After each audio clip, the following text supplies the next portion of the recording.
The morning sun cast long shadows across the weathered barn floor when Sarah's voice cut through the silence like a blade.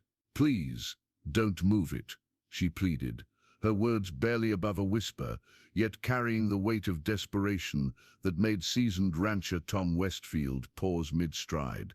His calloused hand hovered inches from the old leather saddle propped against the corner post, the same saddle that had belonged to her late husband, Marcus. It had sat untouched for 3 months, gathering dust like a shrine to grief. Sarah stood in the doorway, her knuckles white as she gripped the frame, her usually steady composure cracking like drought-parched earth. "Sarah, we need to clear this space for the new stock," Tom said gently, though something in her eyes made his gut twist with unease. The widow had been helping him run the ranch since Marcus died in that terrible riding accident, and in all that time, she'd never asked him for anything, never shown this kind of raw fear. "You don't understand," she breathed, taking a trembling step forward. "That saddle, it can't be moved. Not yet." Tom studied her face, the hollow cheeks, the dark circles under her eyes that spoke of sleepless nights. The whole town of Cedar Ridge had been whispering about Sarah Miller, wondering how long before grief drove her completely over the edge. Some said she talked to Marcus's ghost. Others claimed she'd been seen riding his horse at midnight, searching the canyon where he'd fallen. But this wasn't grief madness in her eyes. This was terror. "What's wrong with it?" Tom asked, lowering his voice to match hers.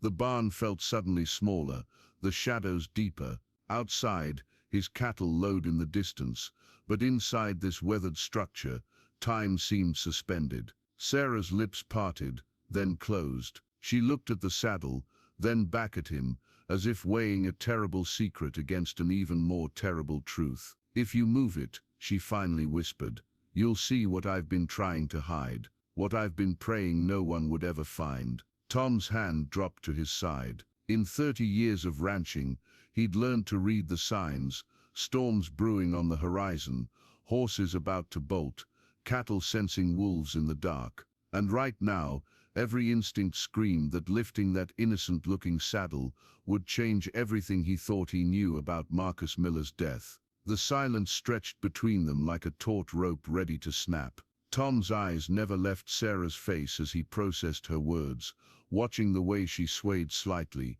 as if the weight of her secret might finally pull her to the ground. "Sarah," he said carefully, "what happened to Marcus wasn't your fault. The whole town knows that Canyon Path is treacherous."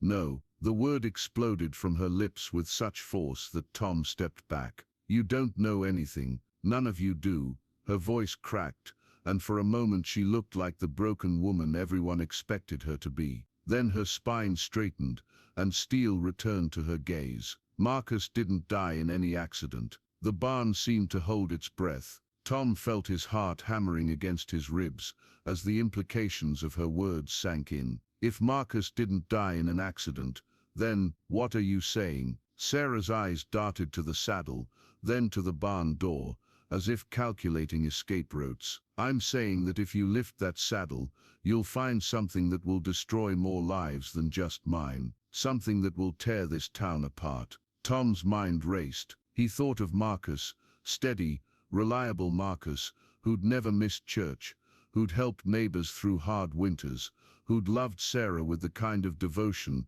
that made other men envious. What could possibly be hidden under his saddle that would? "Did you kill him?" The question left Tom's mouth before he could stop it. Sarah's laugh was bitter, hollow. "Kill him? Got on.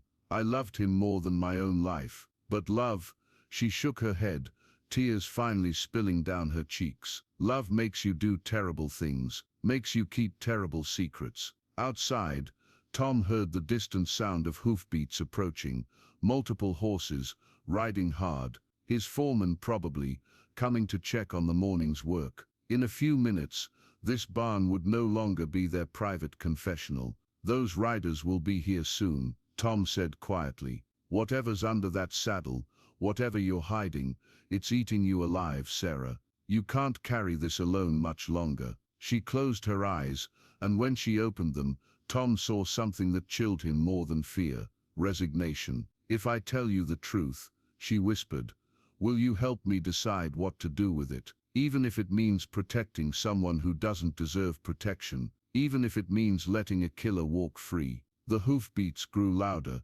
closer. Tom realized that in the next few moments, he would have to choose between the easy path of ignorance and the dangerous road of truth. The hoofbeats thundered to a stop outside the barn, followed by the jingle of spurs and low, urgent voices. Tom recognized his foreman Jake's gravelly tone, but there were others, at least 3 men, maybe more. Sarah's face went white as porcelain. "Tom, you in there?" Jake called out, but his voice carried an edge that made Tom's skin crawl. This wasn't a casual check-in. "Stay calm," Tom whispered to Sarah, but she was already backing toward the rear of the barn, her eyes wide with panic. "Tom Westfield," a different voice boomed, "Sheriff Coleman," and he sounded like a man on official business. "Need to have a word with you and Mrs. Miller." Sarah grabbed Tom's arm with surprising strength. "They know," she hissed. "Somehow they know. If they find what's under that saddle."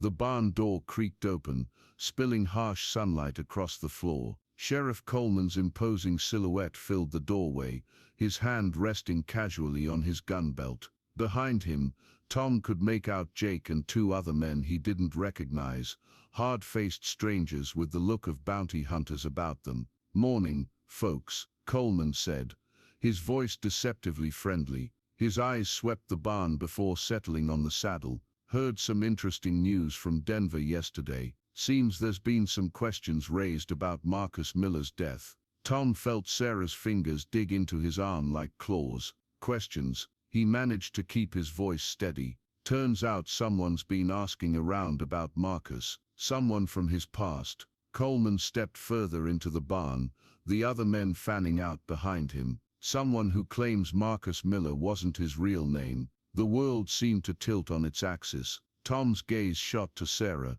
whose face had gone beyond pale to a sickly gray. The saddle sat innocently in the corner, but now it seemed to pulse with malevolent energy. Oh.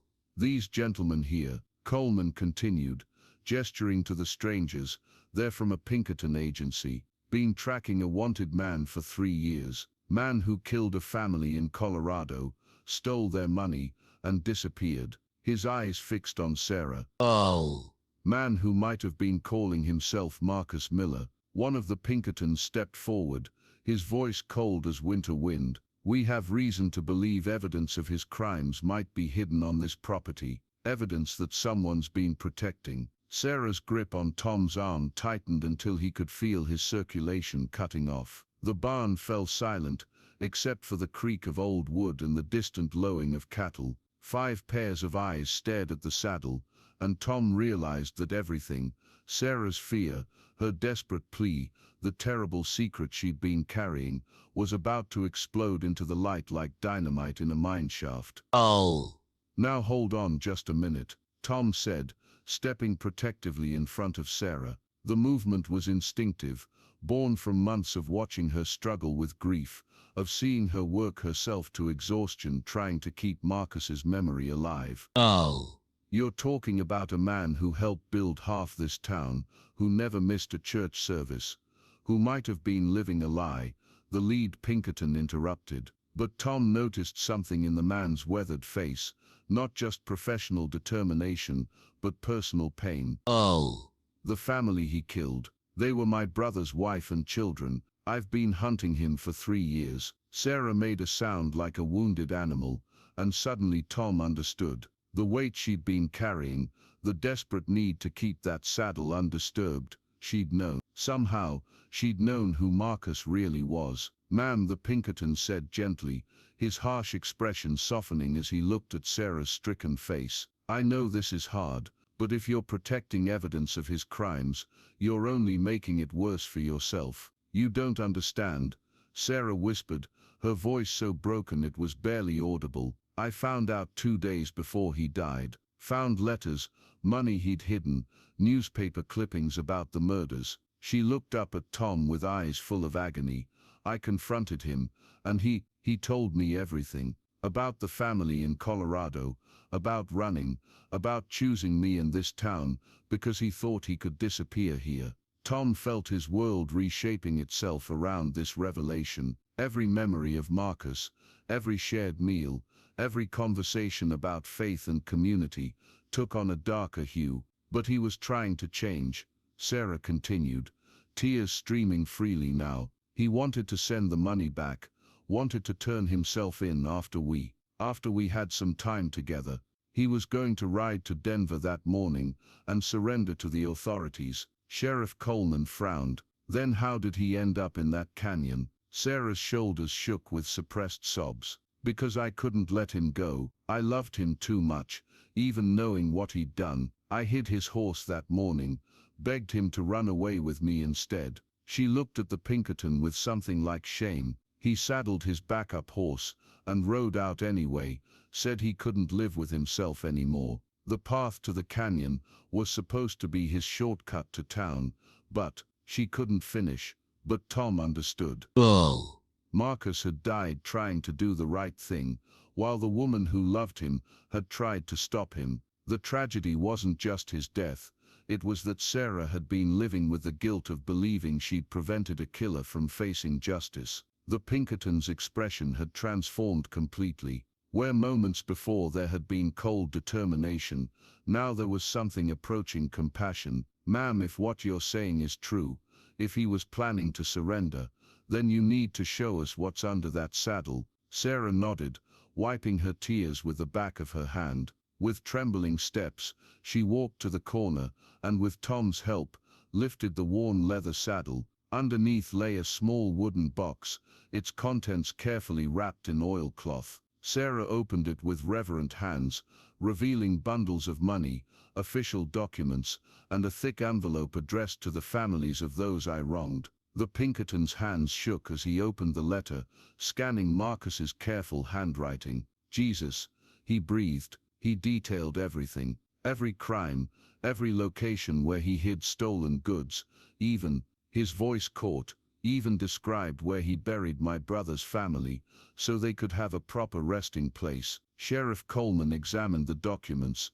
There's enough here to clear up half a dozen unsolved cases. And this money, he looked at Sarah, this would have gone a long way toward making amends to the victims' families. Sarah straightened, and Tom saw a spark of the strength that had kept her going through 3 months of hell. Then that's what we'll do with it, all of it. Marcus wanted to make things right, and maybe I can finish what he started. The Pinkerton stared at her for a long moment, then carefully rewrapped the evidence. Ma'am, you could have destroyed all this, could have let us leave empty-handed and protected his memory. His memory doesn't deserve protection, Sarah replied quietly. But the families he hurt deserve justice, and the man I fell in love with, the man he was trying to become, he deserves to have his final wish honored. As the lawman prepared to leave, Tom stayed close to Sarah's side.